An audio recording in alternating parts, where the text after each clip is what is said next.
जय माता दी भक्तों, आज सुनेंगे माँ भुवनेश्वरी की व्रत कथा और साथ में सुनेंगे सोमवार व्रत कथा।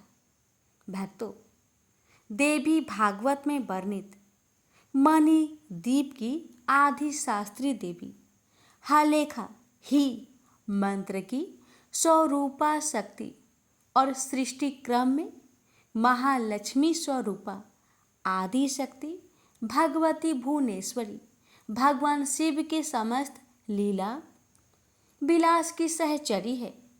जगदम्बा भुवनेश्वरी का स्वरूप सौम्य और अंग कांति अरुण है।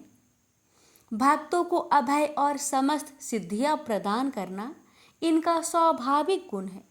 10 महाविद्याओं में ये 5वें स्थान पर परगणित है। देवी पुराण के अनुसार मूल प्रकृति का दूसरा नाम ही भुवनेश्वरी है।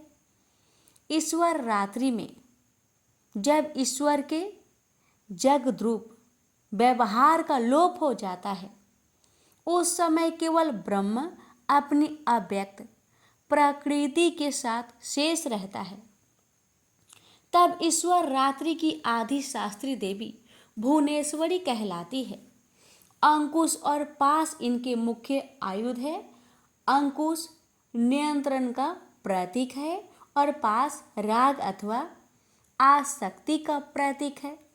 इस प्रकार सर्वरूपा मूल प्रकृति ही भुवनेश्वरी है, जो विश्व को वमन करने के कारण वामा शिवमयी होने से ज्येष्ठा तथा कर्म नियंत्रण फलदान और जीवों को दंडित करने के कारण रौद्री कही जाती है।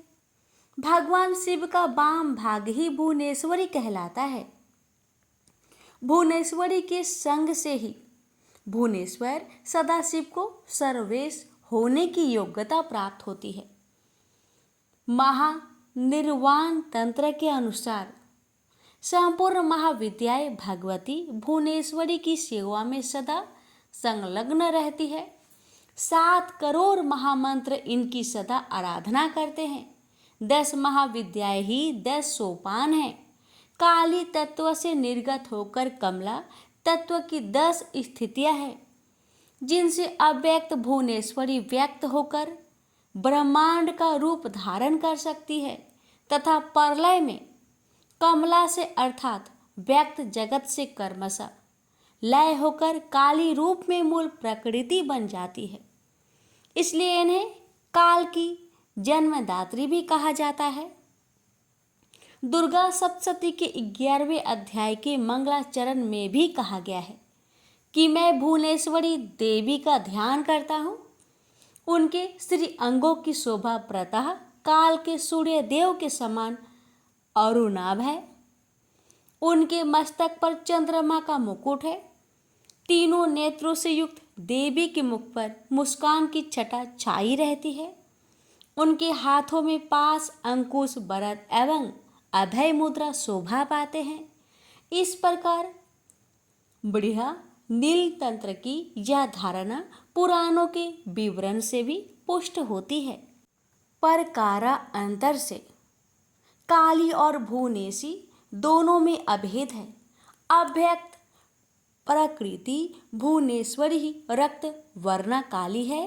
देवी भागवत के अनुसार दुर्गम नामक दैत्य के अत्याचार से संतप्त होकर देवताओं और ब्राह्मणों ने हिमालय पर सर्व कारण स्वरूपा भगवती भुवनेश्वरी की ही आराधना की थी। उनकी आराधना से प्रसन्न होकर भगवती भुवनेश्वरी की तत्काल प्रकट हो गई। वे अपने हाथों में बाण कमल पुष्प तथा शाक मूल लिए हुए थी। उन्होंने अपने नेत्र से अश्रु जल की सहस्त्र धाराएं प्रकट की। इस जल से भूमंडल के सभी प्राणी तृप्त हो गए। समुद्रों तथा सारिताओं में अगाध जल भर गया और समस्त औषधियां सींच गई। अपने हाथ में लिए गए शाकों और फल मूल से प्राणियों का पोषण करने के कारण भगवती भुवनेश्वरी शताक्षी तथा शाकंभरी नाम से विख्यात हुई। इन्होंने ही दुर्गम सुर को युद्ध में मारकर उसके द्वारा अपहत वेदों को देवताओं को पुनः सौंपा था। उसके बाद भगवती भुवनेश्वरी का एक नाम दुर्गा प्रसिद्ध हुआ। भगवती भुवनेश्वरी की उपासना पुत्र प्राप्ति के लिए विशेष फलप्रदा है। रुद्र यामल में इनका कवच, नील सरस्वती तंत्र में इनका हृदय तथा महातंत्र वर्ण में इनका सहस्त्र नाम संकलित है। प्रेम से बोलिए भुवनेश्वरी मैया की जय।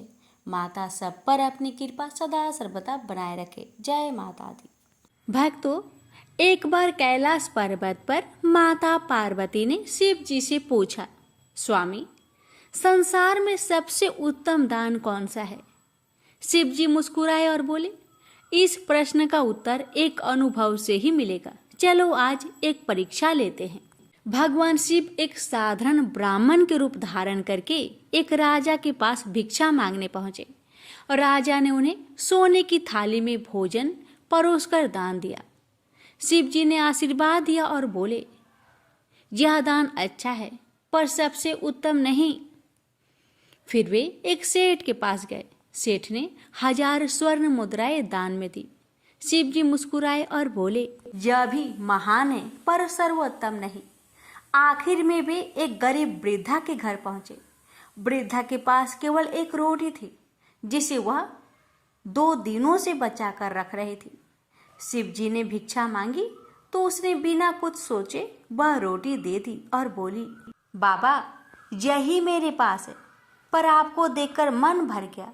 आप इस रोटी को स्वीकार करें, आपकी बड़ी कृपा होगी। भगवान शिव उसी समय उस बुढ़िया माई के समीप असली रूप में प्रकट हो गए और वहां पार्वती जी भी प्रकट हुई और बूढ़ी माई को आशीर्वाद दिए और कहा, तूने अपना सर्वस्व दान किया है।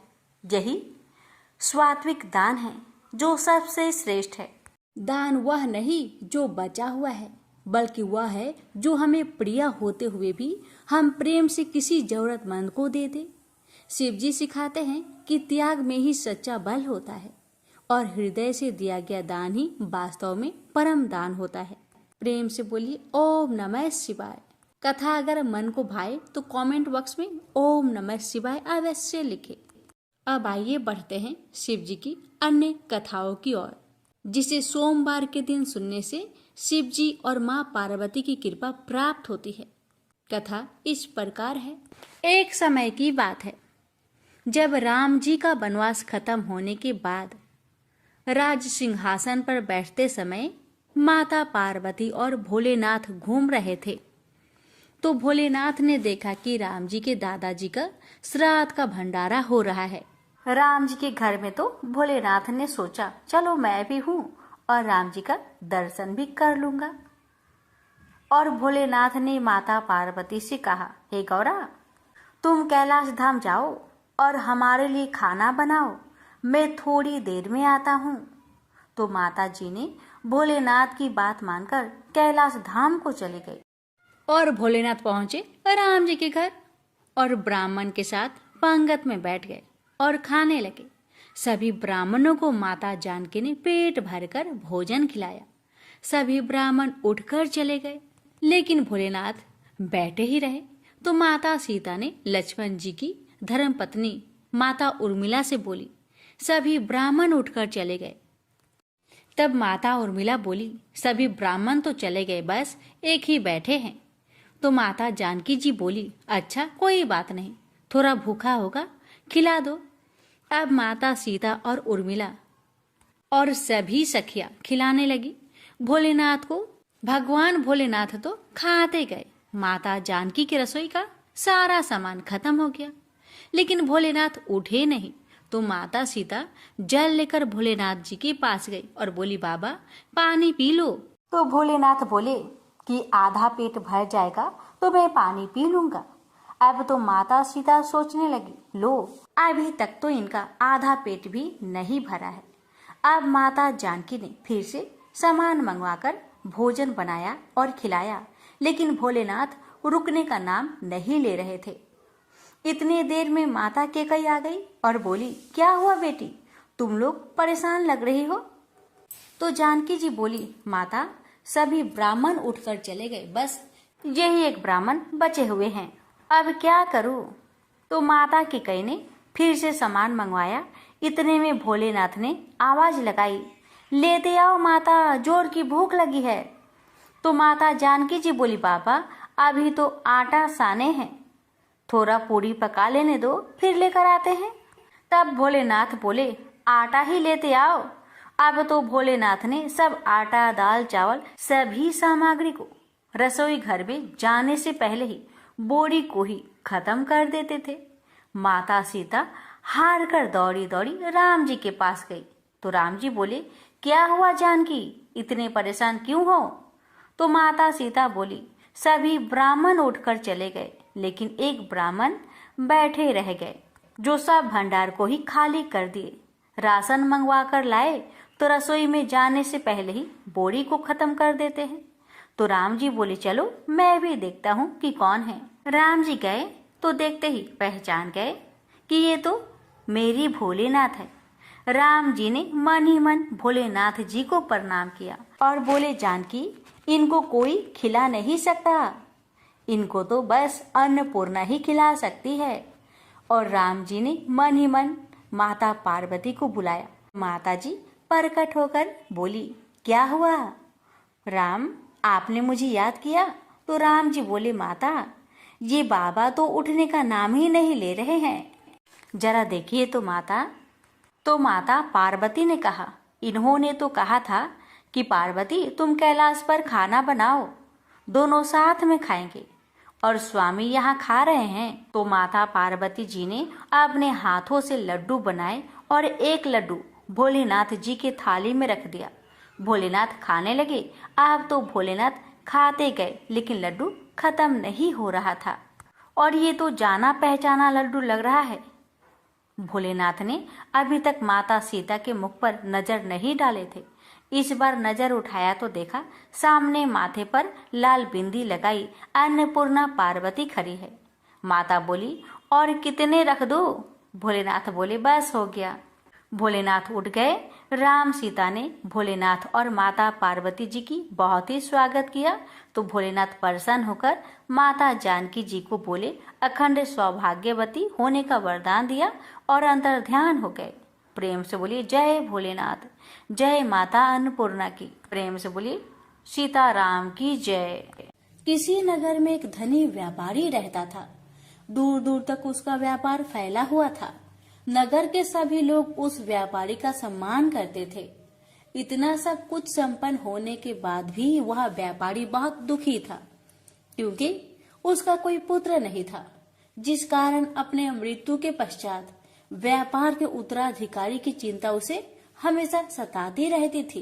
पुत्र प्राप्ति की इच्छा से व्यापारी प्रत्येक सोमवार भगवान शिव का व्रत पूजा किया करता था और शाम के समय शिव मंदिर में जाकर शिव जी के सामने घी का दीपक जलाया करता था। उसकी भक्ति देखकर माँ पार्वती प्रसन्न हो गई और भगवान शिव से उस व्यापारी की मनोकामना पूर्ण करने का निवेदन किया।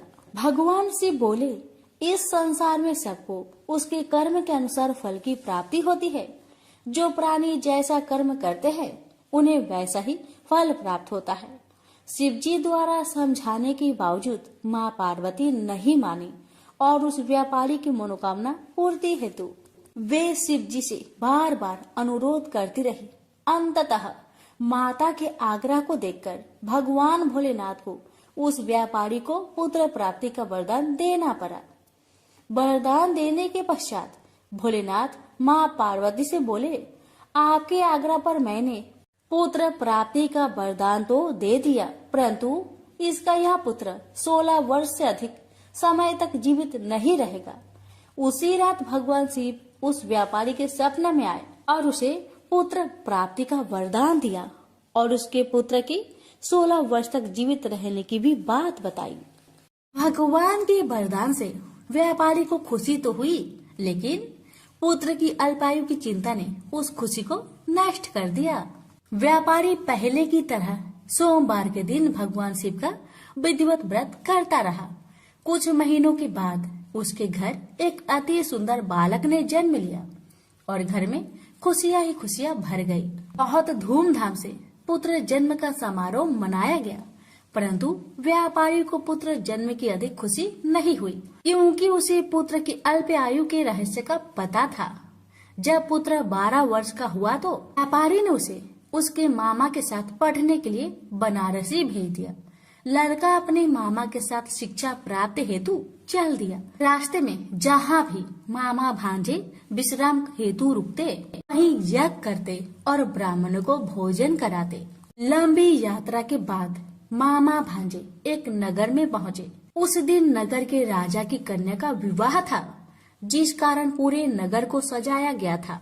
निश्चित समय पर बारात आ गई, लेकिन वर का पिता अपने बेटे के एक आंख से काने होने के कारण बहुत चिंतित था।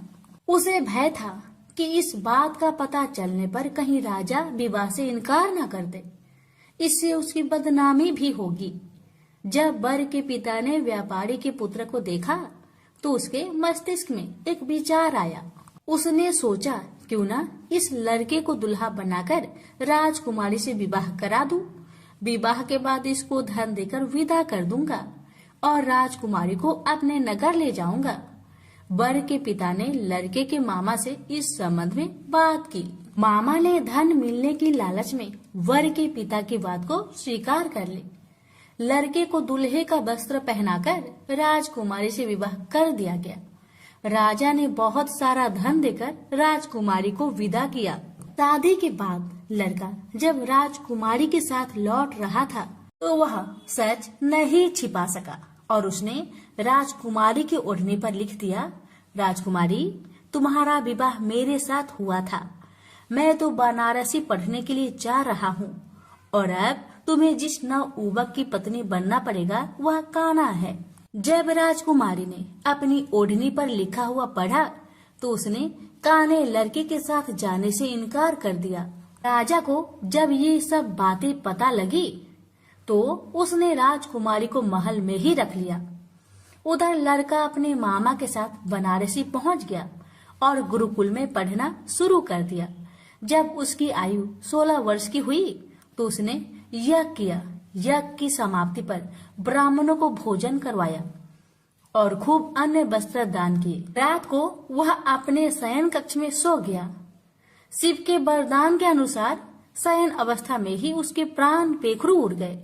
सूर्योदय पर मामा मृत भांजे को देखकर रोने पिटने लगा। आसपास के लोग भी एकत्र होकर दुख प्रकट करने लगे। लड़के के मामा के रोने विलाप करने के स्वर समीप से गुजरते हुए भगवान शिव और माता पार्वती ने भी सुने। माता पार्वती ने भगवान से कहा, प्राणनाथ, मुझे इसके रोने का स्वर सहन नहीं हो रहे। आप इस व्यक्ति के कष्ट को अवश्य दूर करें।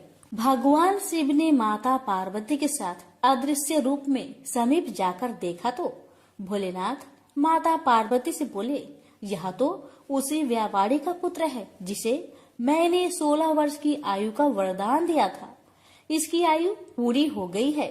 माँ पार्वती ने फिर भगवान शिव से निवेदन कर उस बालक को जीवन देने का आग्रह किया।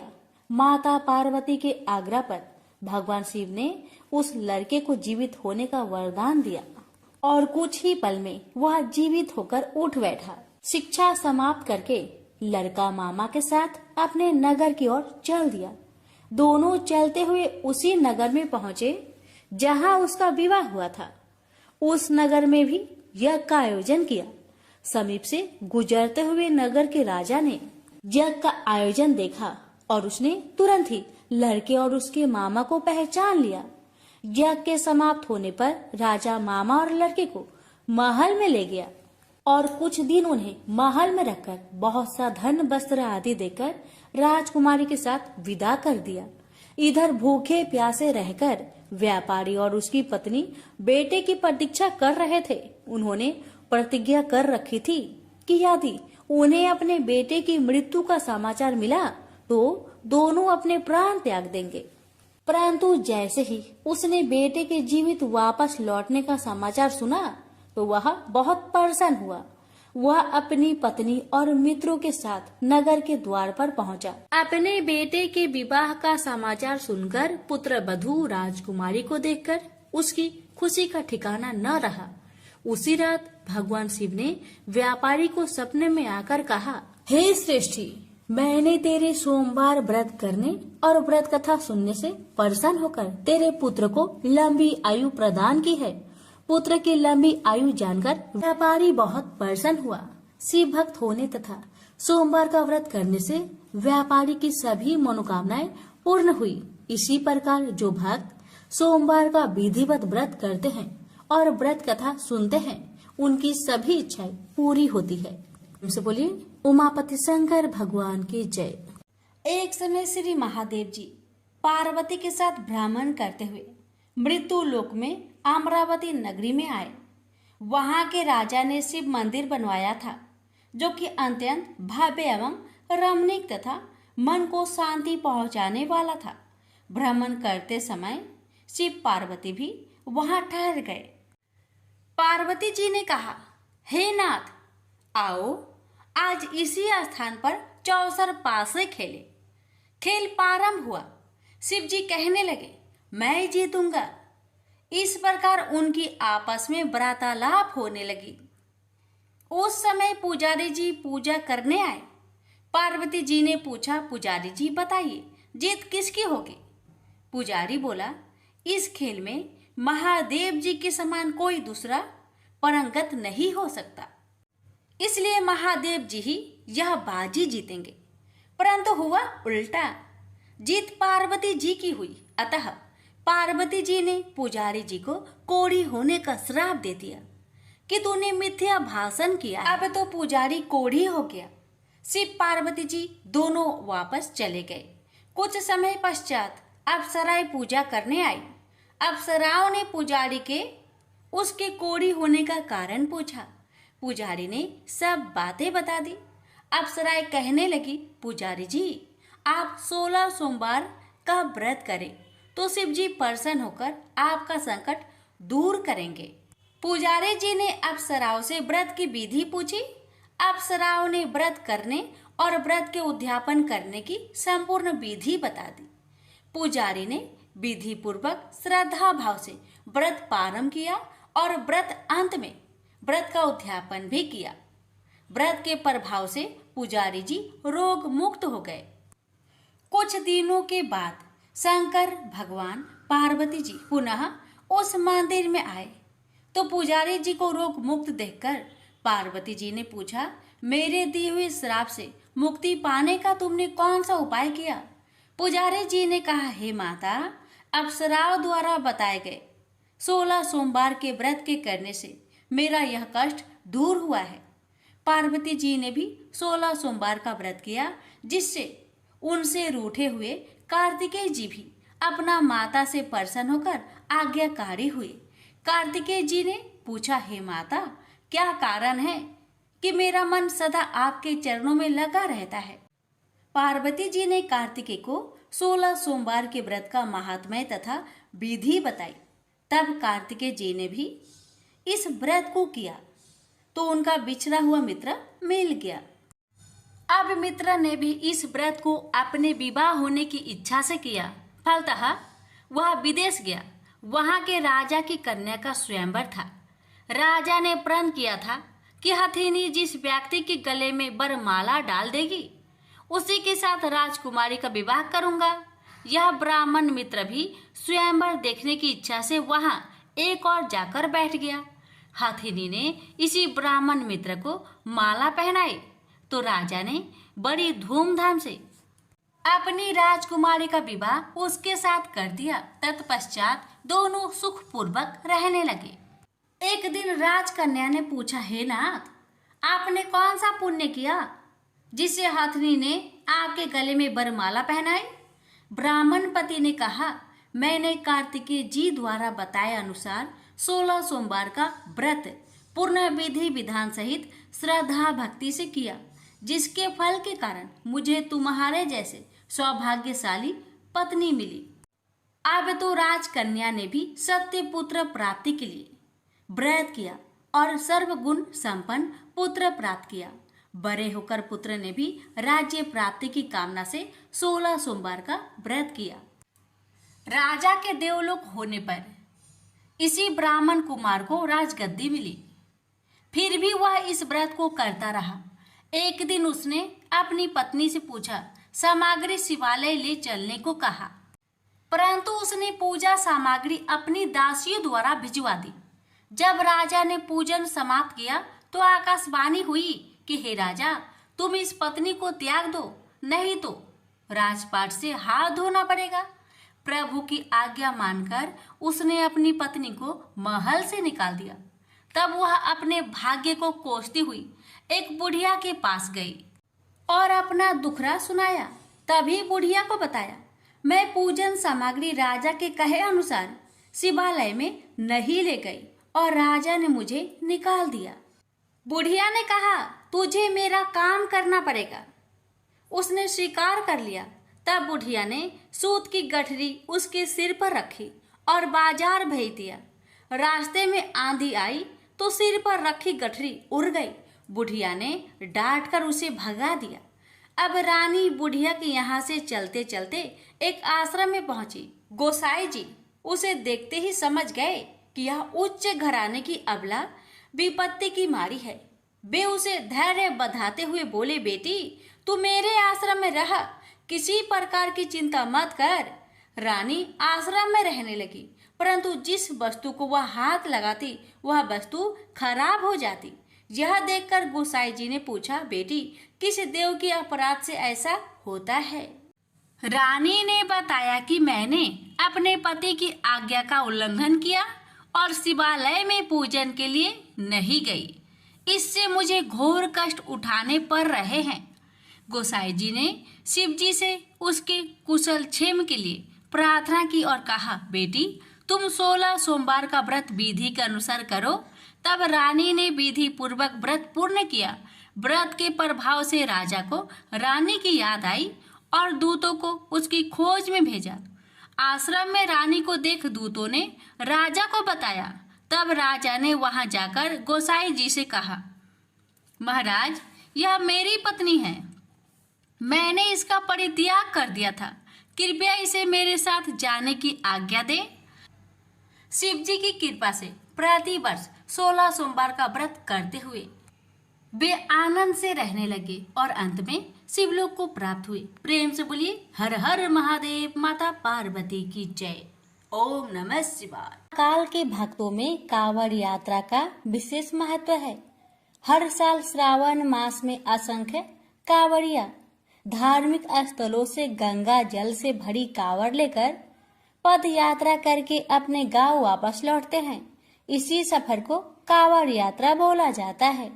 ऐसे ही महाकाल के एक भक्त भोला राम ने सावन माह के प्रथम सप्ताह हरिद्वार से जल लेकर बाबा विश्वनाथ वाराणसी की तरफ पैदल यात्रा प्रारंभ करने का प्रण किया। यह कांवड़ यात्रा आज तक की सबसे लंबी दूरी की यात्रा बनने वाली थी। भोला राम के इस ऐलान से आसपास के गांव में खलबली मच गई, क्योंकि भोला राम शारीरिक तौर पर ज्यादा मजबूत नहीं था।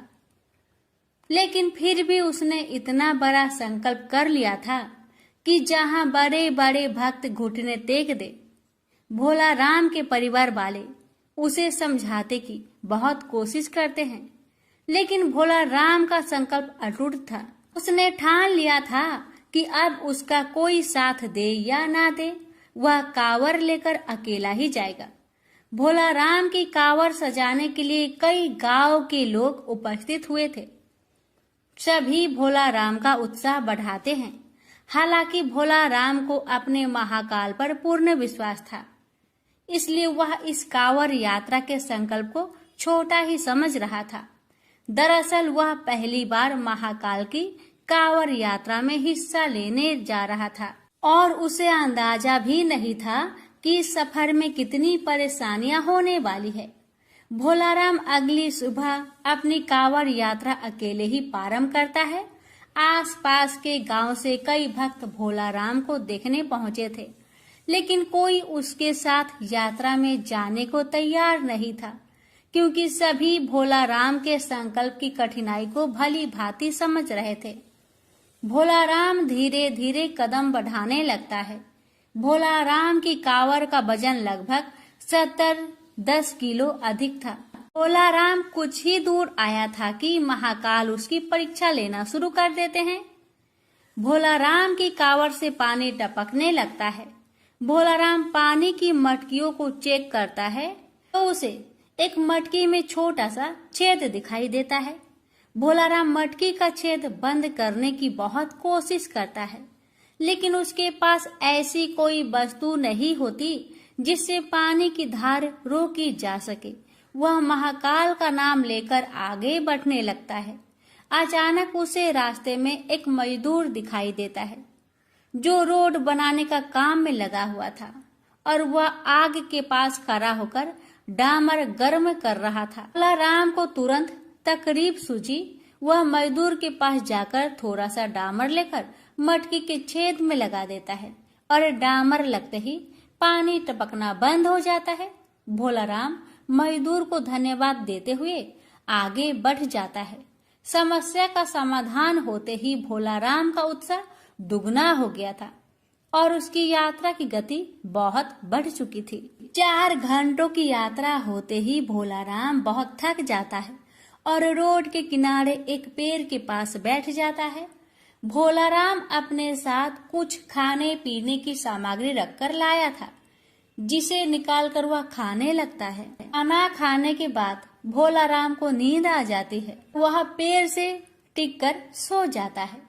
उसी सड़क से 2 राहगीर गुजर रहे होते हैं। अचानक उनकी नजर भोला राम पर पड़ती है। वह पेड़ से टिका हुआ सो रहा था और उसके बगल में एक थैला और कावड़ रखी होती है। ये दोनों राहगीर आदतन अपराधी थे। भोला राम का थैला चोरी करने का विचार से दोनों उसकी तरफ बढ़ने लगते हैं। भोला राम के थैले में कुछ पैसे और उसके यात्रा में उपयोग होने वाली जरूरी वस्तुएं रखी हुई थी। दोनों राहगीर जैसे ही भोला राम का थैला उठाते हैं, दहशत से उनके पांव कांपने लगते हैं, क्योंकि थैला उठाते ही भोला राम के सर के ऊपर एक बहुत विशाल सांप फन फैलाए खड़ा हो जाता है। सांप को देखते ही थैला छोड़कर दोनों दुम दबाकर भाग जाते हैं। भोला राम को सोते हुए पूरी रात गुजर जाती है। उसे इस घटना की भनक तक नहीं लगती और जैसे ही वह सुबह उठकर देखता है कि उसका थैला थोड़ा दूर पड़ा है, उसे समझ में आ जाता है कि किसी ने चोरी करने की कोशिश की थी। लेकिन उसे ताज्जुब होता है कि चोरों ने थैला छोड़ क्यों दिया था। भोला राम तुरंत थैले में अपना सामान देखता है। उसे सभी चीजें व्यवस्थित मिलती है। वह अपनी नित्य क्रिया करके कांवड़ यात्रा पुनः प्रारंभ कर देता है। भोला राम को महाकाल की यात्रा में आनंद आने लगा था। भोला राम को रास्ते में कांवड़ ले जाते दिख कई श्रद्धालु खाने पीने की वस्तुएं और पैसे उसे भेंट करते हैं। भोला राम को सफर करते हुए 8 दिन गुजर चुके थे और अभी तक उसने आधा ही सफर तय किया था। रास्ते भर बारिश की बूंदें भोला राम को थकान का एहसास नहीं होने दे रहे थे। अभी तक तो भोला राम को सफर में किसी खास परेशानी का सामना नहीं करना पड़ा था। इन अब उलझना बढ़ने वाली थी, क्योंकि बारिश तेज होने वाली थी। नदियों का जल स्तर बढ़ रहा था और अभी भोला राम को रास्ते में कई नदी नाले पार करने थे। भोला राम शारीरिक दुर्बल जरूर था, लेकिन उसके हौसले बुलंद होते हैं। महाकाल की भक्ति ने उसे ऐसा साहस दिया था कि वह अपनी कांवड़ यात्रा को बिना रोके आगे बढ़ता जा रहा था। अचानक भोला राम को लोगों की भीड़ दिखाई पड़ती है। वह पास जाकर देखता है तो हैरान हो जाता है, क्योंकि नदी का पुल टूट चुका होता है और आने जाने के लिए यही एक रास्ता था। और जब तक नदी का पानी सामान्य स्तर में नहीं आ जाता, तब तक यहाँ से पार करना नामुमकिन था। भोला राम कांवड़ लेकर सड़क पर ही बैठ जाता है और पानी नीचे उतरने का इंतजार करने लगता है। उसे बैठे 4 घंटे ही हुए थे कि अचानक एक एम्बुलेंस आकर खड़ी हो जाती है। एम्बुलेंस के अंदर मंत्री को ले जाया जा रहा था, लेकिन पुल टूटने की वजह से एम्बुलेंस को रुकना पड़ता है। लेकिन जैसे ही मंत्री के काफिले को पुल टूटने की खबर मिलती है तो वह मंत्री जी के लिए हेलीकॉप्टर भेज देते हैं। हेलीकॉप्टर पहुंचते ही मंत्री जी के साथ साथ वहां बैठे लोगों को भी नदी के उस पार जाने का मौका मिल जाता है और उन्हीं लोगों के बीच में भोला राम भी अपनी कांवर लेकर हेलीकॉप्टर में बैठ जाता है और नदी पार कर लेता है। भोला राम महाकाल को मन ही मन प्रणाम करता है और अपना सफर जारी कर देता है। कुछ दूर आगे आने के बाद भोला राम को एक गांव के किनारे पहाड़ी के ऊपर छोटा सा मंदिर दिखाई देता है। भोला राम को अचानक उस मंदिर में जाने का विचार आता है। वह अपनी कांवर लेकर मंदिर की तरफ जाने लगता है। मंदिर थोड़ा ऊंचाई पर था, उसे ऊपर चढ़ने में परेशानी हो रही थी, लेकिन भोला राम पेड़ की शाखाएं पकड़कर मंदिर के द्वार तक पहुंच जाता है और अपनी कांवर को मंदिर के बाहर रखकर अंदर प्रवेश कर जाता है। अंदर पहुंचते ही उसे एक साधु ध्यान में बैठे हुए दिखाई देते हैं। भोला राम की आहट से उनकी आंखें खुल जाती है। वह भोला राम को उसके नाम से बुलाते हुए कहते हैं कि भोला राम लाओ, पानी मुझे दे दो, मुझे बहुत प्यास लगी है। भोला राम को ताज्जुब होता है कि साधु ये कैसे जानते हैं कि मैं मटकी में जल लाया हूँ। भोला राम तुरंत साधु के सामने हाथ जोड़कर खड़ा हो जाता है और कहता है, बाबा आप तो अंतर्यामी प्रतीत हो रहे हैं। आप तो सब कुछ जानते हैं कि मैं कांवर के लिए पवित्र जल ले जा रहा हूँ, जिसे मैं अपने महाकाल को अर्पित करूँगा, और अगर मैंने यह आपको दे दिया तो मेरे पास वहाँ से जाने के लिए कुछ नहीं बचेगा, और वैसे भी रास्ते में बहुत सारा जल गिर चुका है। मैं क्षमा चाहता हूँ, मैं आपको जल नहीं दे सकता। और इतना कहकर भोला राम मंदिर से बाहर आ जाता है और अपना कांवर लेकर पहाड़ से नीचे उतर जाता है। भोला राम कच्चे रास्ते से आगे बढ़ने लगता है। थोड़ी ही दूर उसे एक गांव दिखाई देता है और जैसे ही वह गांव के करीब पहुंचता है, वहां कुछ लोग बैठे होते हैं। सभी भोला राम को कांवर ले जाते देख उसके पास पहुंच जाते हैं। गांव के लोग भोला राम को खाने पीने की वस्तु भेंट करने के लिए आगे आते हैं, लेकिन भोला राम उन्हें रोक देता है और कहता है, अगर आप मुझे कुछ देना ही चाहते हैं तो पीछे पहाड़ी पर एक मंदिर है, वहाँ एक साधु भूखे प्यासे बैठे हैं, कृपया करके उन्हें यह सब भिजवा दीजिए। गांव के लोग भोला राम को आश्चर्यचकित होकर देखने लगते हैं और कहते हैं, भैया यहाँ तो कोई पहाड़ी नहीं है, ये पूरा इलाका जंगली है और यहाँ पेड़ पौधे के अलावा आपको कुछ दिखाई नहीं देगा। जरूर आपको कोई भ्रम हुआ होगा। भोला राम सोच में पड़ जाता है और कुछ देर के बाद वह कहता है कि मैं दावे के साथ कह सकता हूँ, यहाँ पहाड़ी में एक मंदिर है, आप सभी मेरे साथ चलिए, मैं आपको दिखाता हूँ।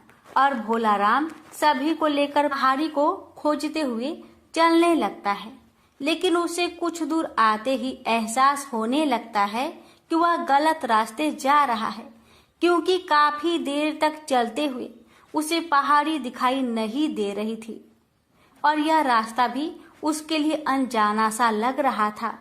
वह गांव वालों से तुरंत कहता है कि आपके गांव आने का इसके अलावा कोई और रास्ता है क्या?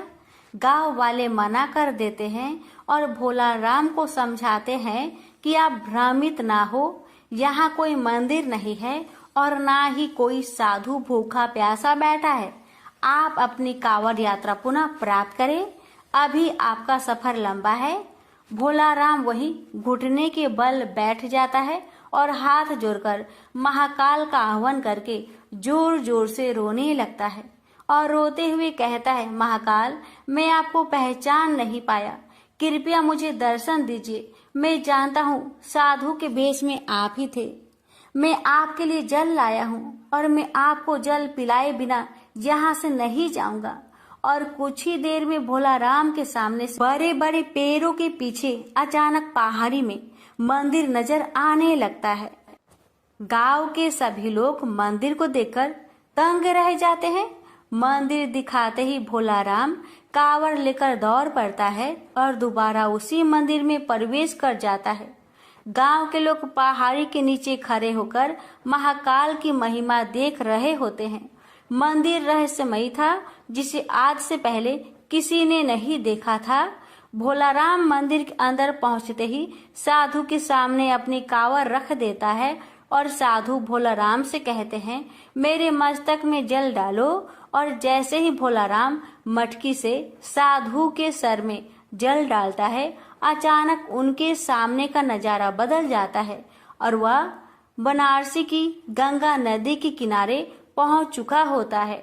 उसे कुछ समझ में नहीं आता, क्योंकि अभी यहाँ तक पहुँचने के लिए उसे 5 दिन का सफर और करना था। लेकिन यह सफर पलक झपकते ही पूरा हो चुका था। महाकाल की महिमा को वह समझ चुका था। भोलाराम की आंखों में आंसू आ जाते हैं और वह गंगा नदी के किनारे महाकाल के ध्यान में बैठ जाता है। भोलाराम की कांवड़ यात्रा स्वयं महाकाल ने संपन्न की थी, जिससे भोलाराम का जीवन धन्य हो गया था। और उसकी कांवड़ यात्रा पूरी होते ही महाकाल की कहानी गाथा समाप्त हो जाती है। तो प्रेम से बोलिए हर हर महादेव, महाकाल की जय।